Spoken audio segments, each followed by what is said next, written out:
नमस्कार दोस्तों, smart learning campus में आपका एक बार फिर से स्वागत है। दोस्तों, आज इस सीरीज़ में हम सीडीपी का एक मॉक टेस्ट लगाएंगे, जिसमें हम सीडीपी के आंसर्स को उनके ऑप्शन से सॉल्व करना सीखेंगे। कई टैग वर्ड्स जिनसे हम अपने जो ऑप्शन है उसको सही या गलत पता कर पाएंगे।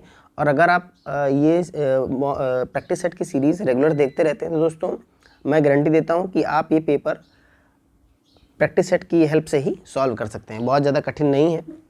तो चलिए दोस्तों, अधिक देर ना करते हुए स्टार्ट करते हैं। सबसे पहला क्वेश्चन है, बाल्यावस्था की अवधि में विकास अब कैसा होता है?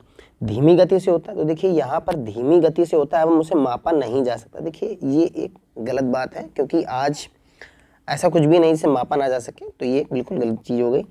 बहुस्तरीय मिश्रित होता है, अभी रुकते हैं इस ऑप्शन को, में केवल परिणात्मक परिवर्तन होता है। देखिए सीडीपी के लिए ये जो हमारा सीटेट का पेपर है, इसमें जो केवल जो वर्ड है ये एक नेगेटिव वर्ड है। कैसा है? नेगेटिव। ये हमेशा ऑप्शन ऐसा बिल्कुल सही नहीं हो सकता कि में केवल परिणात्मक परिवर्तन होते हैं, क्योंकि परिणात्मक और गुणात्मक दोनों परिवर्तन होते हैं। अनियमित, इर्रेगुलर। देखिए विकास कभी इर्रेगुलर नहीं होता है, विकास एक रेगुलर प्रक्रिया है। तो यहाँ पर ये अभी गलत हो गया और ये भी गलत हो गया। तो हमारा सही आंसर है वो है दूसरा, जो कि है बहुस्तरीय और मिश्रित होता है। तो इसका सही आंसर हो जाएगा बाल्यावस्था की अवधि में विकास बहुस्तरीय और मिश्रित होता है। आगे बढ़ते हैं दोस्तों। हमारा दूसरा क्वेश्चन है, निकटस्थ विकास का क्षेत्र क्या है? तो देखिए दोस्तों, बच्चों के वर्तमान स्तर पर स्वतंत्र प्रदर्शन और वयस्क व अधिक कौशल वाले समकक्षियों की सहायता से बच्चे द्वारा उपार्जित किए जाने वाले प्रदर्शन के मध्य का क्षेत्र। देखिए जो ZPD होता है, जोन ऑफ प्रॉक्सिमल डेवलपमेंट, वो क्या होता है कि एक बच्चे द्वारा किया गया कार्य और बड़ों की हेल्प से किया गया कार्य के बीच का जो अंतर होता है, यही ZPD होता है। ठीक है, तो दोस्तों ये बिल्कुल सही इसकी व्याख्या कर रहा है, तो ये बिल्कुल सही आंसर है। लेकिन हम ऑप्शन और भी पढ़ लेंगे कि दूसरे ऑप्शन गलत क्यों। विभिन्न प्रकार के कार्य जो अपनी आयु के अनुसार बच्चों को करने चाहिए परंतु वह नहीं कर सकती है, तो ये एक नेगेटिव पॉइंट हो गया। वह प्रक्रिया जिसमें शुरू में विभिन्न समझ वाले दो व्यक्ति समान समझ पर पहुँचते हैं, ऐसा नहीं है। वह प्रक्रिया जिसमें बच्चे समाज के वयस्क सदस्यों द्वारा निर्धारित विधि से कार्य करते हैं, केवल दूसरों पर ही डिपेंड नहीं रहते हैं, वह अपनी मदद से भी उस कार्य को करने का प्रयास करते हैं। तो यह आंसर भी गलत हो गया दोस्तों। तो ये इसका जो सही जवाब है वो है पहला ऑप्शन, बिल्कुल सही है। आगे बढ़ते हैं, अगला क्वेश्चन जो है, जीन पियाजे के अनुसार बच्चे अमूर्त संक्रियात्मक अवस्था में। अब देखिए अमूर्त संक्रियात्मक अवस्था में आपने जीन पियाजे की अवस्थाएं पढ़ी होंगी, चारों अवस्थाएं, उनमें से ये जो अमूर्त संक्रियात्मक अवस्था है, अब उसमें हम ऑप्शन पढ़ते हैं। अब देखिए दोस्तों, परिकल्पित निगमनात्मक तर्क और प्रतिज्ञप्ति चिंतन करने में समर्थ है। अभी रुकते हैं इस ऑप्शन को। केंद्रीकरण और अनुत्क्रमणीय सोच से आबद्ध है। देखिए अनुत्क्रमणीय सोच इस समय नहीं रहती है, बल्कि वो उत्क्रमणीय सोच यानी कि रिवर्सिबल जो प्रोसेस है रिवर्सिबल, उसको समझने लगता है। तो ये ऑप्शन तो गलत हो गया। अमूर्त संक्रियात्मक में ये नहीं रहता है। संरक्षण, वर्गीकरण एवं श्रेणीबद्धता करने में सक्षम नहीं होने लगता है, ये भी गलत ऑप्शन हो गया। प्रतीकात्मक और सांकेतिक खेलों में भाग लेना, ये तो संवेदी गामक अवस्था है, तो ये तो इसका आंसर बिल्कुल नहीं हो सकता।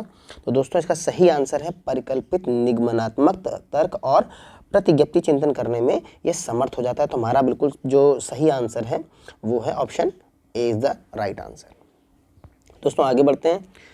लॉरेंस कोहलबर्ग की नैतिक विकास के सिद्धांत के अनुसार व्यक्ति किस अवस्था में है जब वह विश्वास करता है कि वर्तमान सामाजिक प्रणाली को सक्रियता पूर्वक बनाए रखने से धनात्मक मानवीय संबंध और सामाजिक वर्ग सुरक्षित रहता है? तो दोस्तों पहला ऑप्शन है दंड और आज्ञा पालन अभिविन्यास। दोस्तों ये आंसर हमारा बिल्कुल नहीं हो सकता, क्योंकि ये तो पहली स्टेज है जिसमें बच्चा दंड की डर से वह कोई भी गलत काम नहीं करता। इसके बाद है सामाजिक क्रम व्यवस्था अभिविन्यास। देखिए यही ऑप्शन बिल्कुल सही है, क्योंकि वर्तमान सामाजिक प्रणाली को सक्रियतापूर्वक बनाए रखने में धनात्मक मानवीय संबंध और सामाजिक वर्ग सुरक्षित रहता है, ऐसा मानना वो सामाजिक क्रम व्यवस्था अभिविन्यास के अंतर्गत ही सीखता है। ये जो स्टेज है ये 5वीं और 6ठी स्टेज है, तो ये ऑप्शन नहीं हो सकते। यंत्रीय उद्देश्य अभिविन्यास, इसमें वह इन चीज़ों से ऊपर उठता है और अपने खुद के रूल्स बनाता है। सार्वभौमिक नैतिक सिद्धांत अभिविन्यास, ये भी वही चीज़ है, ये 6th स्टेज है जिसमें बच्चा समझ सकता है कि हम अपने अलग अलग रूल्स बना सकते हैं बशर्ते वो किसी को नुकसान ना पहुंचाएं। चलिए दोस्तों आगे बढ़ते हैं। इसके बाद है हार्वर्ड गार्डनर के बहुबुद्धि सिद्धांत के अनुसार निम्नलिखित में से कौन सा जोड़ा बुद्धि के प्रकार और अंतःस्थिति अनुपालन संभावना के अनुसार सही है। तो दोस्तों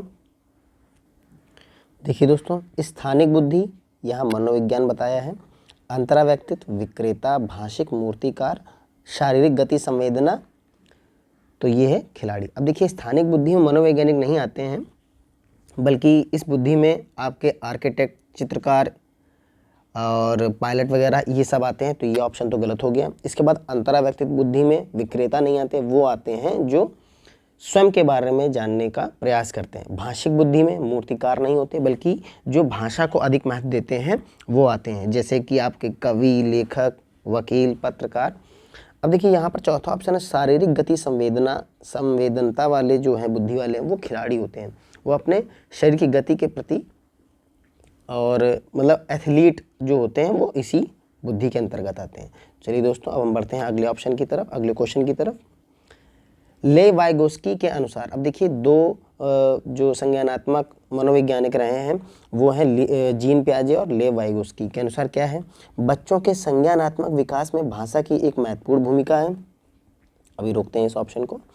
बच्चे भाषा अधिग्रहण यंत्र, अब देखिए ये इनका ऑप्शन नहीं है, क्योंकि ये जो भाषा अधिग्रहण यंत्र के बारे में बताया था तो ये नाम चॉम्स्की ने दिया था। इसके बाद बच्चों का संज्ञानात्मक विकास चरणों में होता है, बच्चों का संज्ञानात्मक विकास चरणों में होता है, इसको भी रोकते हैं। स्कीमा, अब देखिए स्कीमा के परिपक्वन से बच्चों में संज्ञानात्मक विकास अग्रसर होता है, ये जो बात कही है वो जीन पियाजे ने कही है, तो ये भी जो है गलत ऑप्शन हो गया।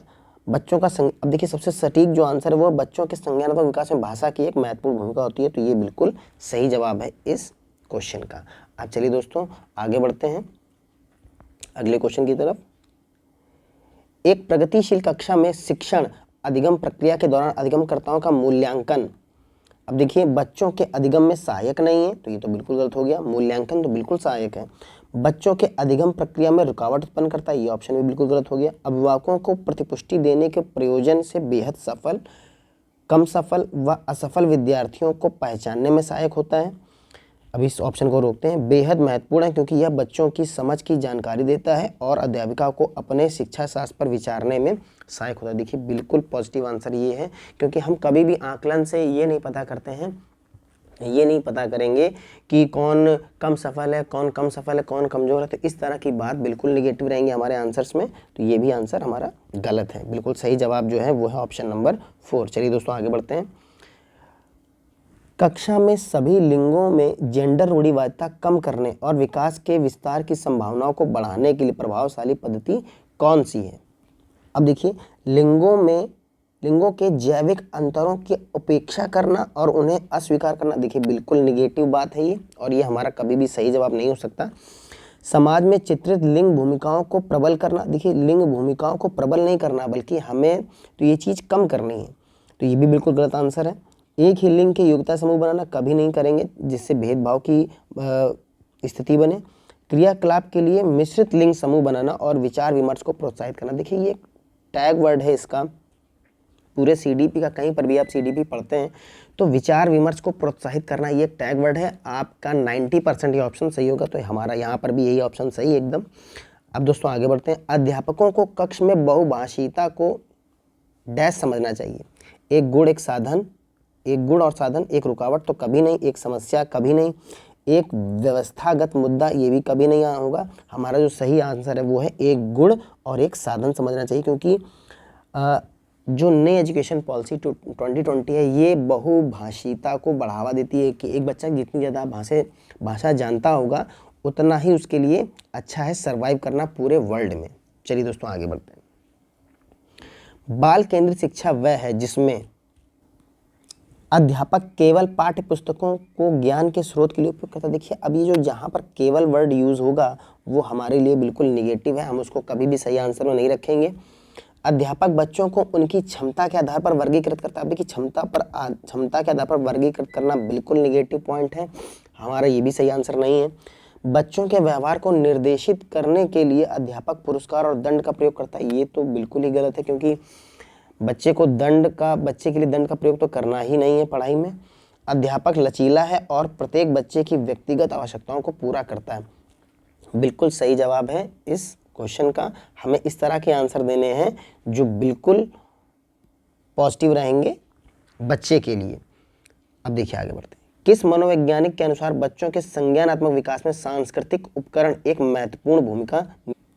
अब देखिए, ये तो सांस्कृतिक उपकरण देखकर ही हमें समझ आ जाना चाहिए कि किसने ये थ्योरी दी थी कि ये आप जानते हैं सामाजिक सांस्कृतिक जो अपना थ्योरी दी थी, सामाजिक सांस्कृतिक, वो दी थी हमारे ले वाइगोस्की ने, जो इसका सही जवाब है। ये तो एक फैक्ट है, बिल्कुल आपको याद करना पड़ेगा।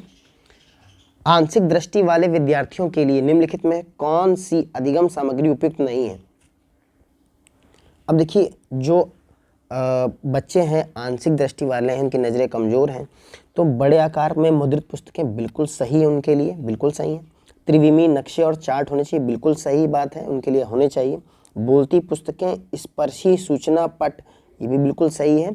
बोलती पुस्तकों का मतलब ये हो गया कि हम आधुनिक उपकरणों का यूज़ कर सकते हैं। इसके बाद है छोटी मुद्रा वाली कार्यशीट। देखिए, जो बच्चे देखने में पहले से ही कमज़ोर हैं उनके लिए छोटी मुद्रा वाली कार्यशीट हमें बिल्कुल यूज़ नहीं करनी है। तो इस क्वेश्चन का बिल्कुल सही जवाब हो जाएगा छोटी मुद्रा वाली कार्यशीट, क्योंकि इसमें गलत बताना था, नहीं लिखा हुआ तो गलत बताना था। तो ये हमारा बिल्कुल सही आंसर होगा। ये बातें तो बिल्कुल सही, लेकिन ये गलत है, आंसर हमारा यही है। आगे बढ़ते हैं दोस्तों।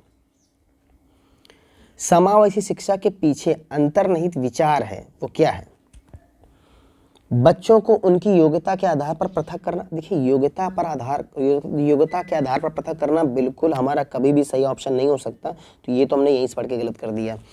बच्चों की अक्षमताओं के आधार पर उनकी सीमाओं की पहचान करने के लिए नामांकित करना, कभी नहीं करना है हमें। उनके क्षमताओं के आधार पर कभी नामांकित या उन्हें कभी भी पृथक नहीं करना है। अलग अलग अक्षमताओं वाले बच्चों के लिए विशिष्ट शैक्षिक संस्थानों का प्रावधान करना। देखिए, समावेशी शिक्षा का मतलब होता है सभी मिलकर एक साथ पढ़ें, ना कि सभी को अलग अलग नहीं भेजना। ये तो बिल्कुल गलत ऑप्शन हो गया। तो केवल एक ऑप्शन ही बचा है जो हमारे लिए सही हो सकता है, दार्शनिकता कि सभी बच्चों को नियमित विद्यालय में समान शिक्षा पाने का अधिकार है। बिल्कुल सही आंसर है हमारा ये दोस्तों, बिल्कुल सही है ये। हाँ दोस्तों, ये ऑप्शन हमारा बिल्कुल सही हो जाएगा कि दार्शनिक ताकि सभी बच्चों को नियमित विद्यालय में समान शिक्षा पाने का अधिकार है। चलिए दोस्तों आगे बढ़ते हैं। प्रतिभाशाली और सृजनात्मक बच्चों की आवश्यकताओं को किस प्रकार संबोधित किया जा सकता है? चुनौतीपूर्ण कार्य और निरस्ता दूर करने के लिए क्रियाकलाप देकर, अभी इस ऑप्शन को रोकते हैं। वे प्रश्न देकर जिसमें अब अभिमुखी चिंतन की आवश्यकता है, इसको भी रोकते हैं। प्रश्न हल करने के लिए विशिष्ट निर्देश उपलब्ध कराकर। देखिए, रटने पर आधारित परीक्षा देकर। देखिए, ये ऑप्शन तो बिल्कुल ही रटने वाला तो ऑप्शन कभी नहीं हो सकता, तो ये तो बिल्कुल गलत है, ये तो हो ही नहीं सकता। इसके बाद देखिए, इसके बाद दोस्तों देखिए ये गलत हो गया। प्रश्न को हल करने के लिए विषय। देखिए, हमारा उद्देश्य कभी भी प्रश्न को हल करना नहीं है, बल्कि उसके लिए विस्तृत जानकारी, केवल प्रश्न हल करना नहीं उद्देश्य है। तो जब भी आप देखें प्रश्न देकर या कुछ कर कर, तो आप उसको बिल्कुल निगेटिव माने। वे प्रश्न देकर जिनमें अभिमुखी चिंतन की आवश्यकता है, तो ये भी गलत हो गया दोस्तों। अब हमारा केवल एक ही ऑप्शन बचा है जो बिल्कुल सही है, वो है चुनौतीपूर्ण कार्य और निरस्ता दूर करने के लिए क्रियाकलाप देना। ठीक है, तो ये बिल्कुल सही आंसर है हमारे इस ऑप्शन का, इस क्वेश्चन का बिल्कुल सही आंसर है। चुनौतीपूर्ण कार्य और निरस्ता दूर करने के लिए क्रियाकलाप देकर।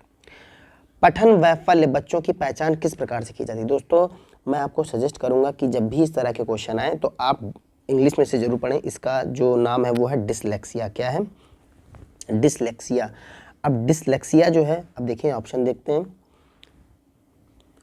उनके सामाजिक एवं सांस्कृतिक संदर्भ को जानकर। डिसलेक्सिया कैसे पता करता है? सामाजिक सांस्कृतिक संदर्भ कैसे आ गए यहाँ पे? पूर्ण शारीरिक स्वास्थ्य परीक्षण द्वारा, उनके पढ़ने और लिखने की कौशलता के विश्लेषण से, उनके जटिल व उच्च स्तरीय समस्याओं को हल करने की। देखिए, तो ये ऑप्शन बिल्कुल गलत है। उनके सामाजिक सांस्कृतिक से हम पता ही नहीं कर सकते हैं। पूर्ण शारीरिक स्वास्थ्य द्वारा जो डिसलेक्सिया, ये नहीं पता चलता। उनके पढ़ने और लिखने की कौशलता के विश्लेषण से हम पता कर सकते हैं, क्योंकि पैटर्न वैकल्य जो होता है, वैफल्य डिसलेक्सिया, उसमें बच्चे को पढ़ने लिखने में, क्योंकि पढ़ता गलत है, वो पढ़ता है तो लिखता भी गलत है। चलिए दोस्तों बढ़ते हैं अगले क्वेश्चन की तरफ। प्रतिकूल परिस्थितियों और वंचित पृष्ठभूमि अधिगमकर्ताओं वाले अधिगमकर्ताओं को संबोधित करने के लिए निम्नलिखित में कौन सी पद्धति प्रभावशाली नहीं है। अब दोस्तों हमें इसमें जो गलत बात कही गई उसे पकड़ना है, उसे बताना है। अधिगमकर्ताओं से बातचीत करके उनकी आवश्यकताओं और उनके सम्मुख आई चुनौतियों को समझना है, तो बिल्कुल सही बात है, बिल्कुल करना चाहिए, लेकिन उसमें नेगेटिव पॉइंट बताना है। अधिगमकर्ताओं को विद्यालय के बाहर ट्यूशन पढ़ने के लिए कहना जिससे कि अध्यापक को उन पर अधिक ध्यान न देना पड़े। अधिगमकर्ताओं को विद्यालय के बाहर ट्यूशन पढ़ने के लिए कहना जिससे कि अध्यापक को उन पर अधिक ध्यान न देना पड़े। तो देखिए अधिगमकर्ताओं को विद्यालय के बाहर ट्यूशन, देखिए बिल्कुल गलत बात है और यही हमारे ऑप्शन क्वेश्चन का सही जवाब है, क्योंकि ये गलत बात ही हमें बतानी थी, वो गलत बात यही लिखी हुई है। आगे पढ़ लेते हैं। विद्यार्थियों को संतुलित चुनौतीपूर्ण लक्ष्यों के लिए प्रेरित करना, उपयुक्त शिक्षण सहायता उपलब्ध कराना, बिल्कुल सही बात है। क्रियाकलापों के लिए सहयोगी समूह बनाना और विद्यार्थियों को एक दूसरे का समर्थन करने के लिए प्रोत्साहित करना, देखिए ये बिल्कुल सही बात है, लेकिन जो हमारा सही आंसर है वो है अधिगमकर्ताओं को विद्यालय के बाहर ट्यूशन पढ़ने के लिए कहना जिससे कि अध्यापक उन पर, बिल्कुल सही जवाब है इसका। बच्चों के अधिगम में शारीरिक स्वास्थ्य और सांवेगिक अवस्था का कोई प्रभाव नहीं होता, बिल्कुल गलत है। क्यों नहीं होता है? एक महत्वपूर्ण भूमिका है, बिल्कुल एक महत्वपूर्ण भूमिका है। बच्चे के अधिगम में शारीरिक स्वास्थ्य और सांवेगिक अवस्था की एक महत्वपूर्ण भूमिका है। का आपसे कोई संबंध नहीं, तो बिल्कुल गलत बात हो। अगर आप पढ़ेंगे खुद ही आपको ये पता चल जाएगा कि किस तरह से हमें इसका आंसर देना है। कक्षा में अर्थपूर्ण अधिगम को प्रोत्साहित करने के लिए अध्यापिका को, देखिए अर्थपूर्ण अधिगम को प्रोत्साहित करने के लिए अध्यापिका को क्या करना चाहिए? तो विद्यार्थियों की सहायता करनी चाहिए अपने मनोभावों और अभिप्रेरणा, तो ये बिल्कुल सही पॉइंट है, बिल्कुल करना चाहिए। विद्यार्थियों को उनके प्रदर्शन के आधार पर वर्गीकृत, देखिए प्रदर्शन के आधार पर कभी भी वर्गीकृत हमें नहीं करना है, जहाँ पर यानी ऑप्शन 2 गलत हो गया। विद्यार्थियों में संवाद और परिचर्चा को प्रोत्साहित करना चाहिए, बिल्कुल, जिससे वे बहुप्रेक्ष करने में सक्षम हो, बिल्कुल सही बात है। कक्षा में विविधता की उपेक्षा, देखिए विविधता की हमें कभी उपेक्षा नहीं करनी, देखिए विविधता तो हमारे लिए बहुत अच्छी चीज़ है, लेकिन यहाँ पे विविधता की उपेक्षा, तो ये गलत हो गया। तो केवल फर्स्ट और थर्ड ही हमारा सही आंसर है, जो कि ये है। चलिए दोस्तों आगे बढ़ते हैं। अधिगम एक डैश और डैश प्रक्रिया, देखिए ये एक बिल्कुल मतलब फैक्ट है बेटा, ये आपको याद रखना पड़ेगा कि अधिगम एक जटिल और सक्रिय प्रक्रिया है। तो हमारा पहला ऑप्शन है बिल्कुल सही है, क्योंकि सरल और रैखिक नहीं है, कभी भी अधिगम रैखिक नहीं होता, सरल व्यक्तिगत नहीं होता, निष्क्रिय नहीं होता, तो जटिल और सक्रिय है, ये आपको बिल्कुल याद रखना पड़ेगा। अपनी कक्षा में अर्थपूर्ण अधिगम को सुसाध्य बनाने के लिए अध्यापकों को अपनी कक्षा में सामाजिक, सांस्कृतिक, धार्मिक, भाषाई विविधता को चाहिए, क्या चाहिए? तो भाषाई विविधता को कभी टालना नहीं चाहिए, उपेक्षित यानी हमें तुलना नहीं करनी है, उसकी बुराई नहीं करनी है। अनदेखा करना, अनदेखा नहीं करना, तो एक ही ऑप्शन बिल्कुल समझदारी वाला लग रहा है, वो है समझना। आगे बढ़ते हैं। कक्षा में प्रभावशाली अधिगम के लिए वातावरण की रचना करनी चाहिए बजाय डैश वातावरण के। सहयोगी, प्रतिस्पर्धिक, देखिए हमें कक्षा में प्रभावशाली अधिगम के लिए सहयोगिक वातावरण की रचना करनी चाहिए बजाय, क्योंकि हमें सहयोग करना चाहिए, बल्कि कंपटीशन को हटाकर, कंपटीशन नहीं करना चाहिए, सहयोग करना चाहिए। तो यहाँ पर ये ऑप्शन गलत है, हमें कभी भी कंपटीशन नहीं करना है।